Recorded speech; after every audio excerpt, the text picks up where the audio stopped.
मुझे आज्ञा कीजिए ना, मुझे राघव जी कैसे मिलेंगे? बोले राघव जी से मिलना है? बोले हाँ, तुम्हारे पास जितनी संपत्ति है, जितना सामान है, सब लेकर के चलो। आश्रम में एक बहुत सुंदर उत्सव करना है हमें, उस उत्सव में हमें जरूरत पड़ेगी, सब ले जाकर के गुरु जी के आश्रम में लगा दो, राघव जी तुमको मिलेंगे।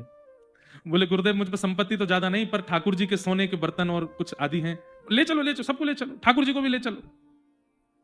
वैराग्यवती ने तो झटपट सब सामग्री रखी। गुरु के वचन अटल कर मानो, मेरे गुरुदेव कह रहे हैं राघव जी ऐसे ही मिलेंगे। सब सामान इकट्ठा कर लिया, ले जाने लगी। गुरुदेव बोले अरे तुम इतना भार कैसे उठाओगे, लाओ थोड़ा मुझे दे दो।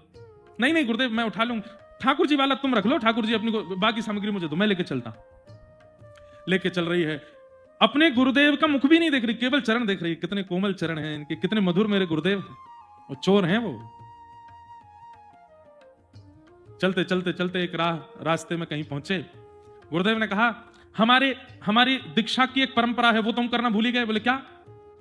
बोले इस पेड़ के पास खड़ी हो जाओ। वैराग्यवती खड़ी हो गई, उसको रस्सी से बांध दिया वैराग्यवती को, और कहा ये सामान सब हम ले जा रहे हैं, आश्रम पर रख के आते हैं, जब तक हम आश्रम जाएंगे और लौट के आएंगे ध्यान रखना, हमारे आने के बाद ही ठाकुर जी तुमको मिलेंगे, जब तक मैं ना आऊं यहां से जाना नहीं। ये हमारी दीक्षा की एक परंपरा है, ये तब तुमको करना पड़ेगा। जो आज्ञा गुरुदेव, मैं कहीं नहीं जाऊंगी, आप जाइए। सब सामान सट्टा लेकर के चोर महाराज तो वहां से भाग गए, उसको बांध के चले गए। क्योंकि अगर संग लेके जाऊंगा तो सब जानता है नगर कि वैराग्यवती राजा की पुत्री है, ये कहां चोर लेकर के घूम रहा है, मेरे सब पोल पट्टी खुल जाएगी। तो वहीं बांध के भाग गए। खड़ी खड़ी वहीं पर ही प्रतीक्षा कर रही है, मेरे गुरुदेव आ रहे होंगे। 1 दिन निकल गया, 2 दिन निकल गया, 3 दिन निकल गए, 4-5 दिन निकल गए। वहां 5 दिन के अंदर राजा को पता चला कि बाहर जो वैराग्यवती की कुटिया थी उसमें वैराग्यवती है नहीं। अंदर जाके देखा तो सब सामान वहां से गायब, ठाकुर जी गायब। राजा बोले क्या हुआ, कहां चली गई?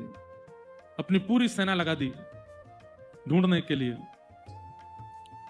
एक सेना की टोली ढूंढते ढूंढते जंगल की ओर गई, वहां उनको वैराग्यवती मिल गई, आंख बंद करके प्रसन्न मुद्रा में गुरुदेव की प्रतीक्षा कर रही है।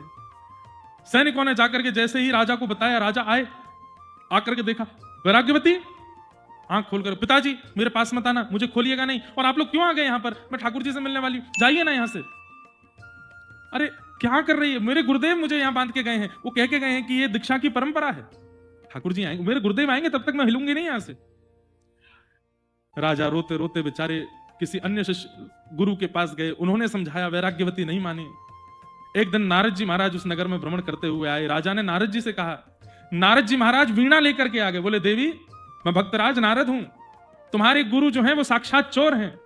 वैराग्यवती बोली चोर होंगे आपके गुरुदेव, मेरे गुरुदेव के बारे में गलत सलत मत बोलिए, मेरे गुरुदेव आएंगे, ठाकुर जी से मिलाएंगे।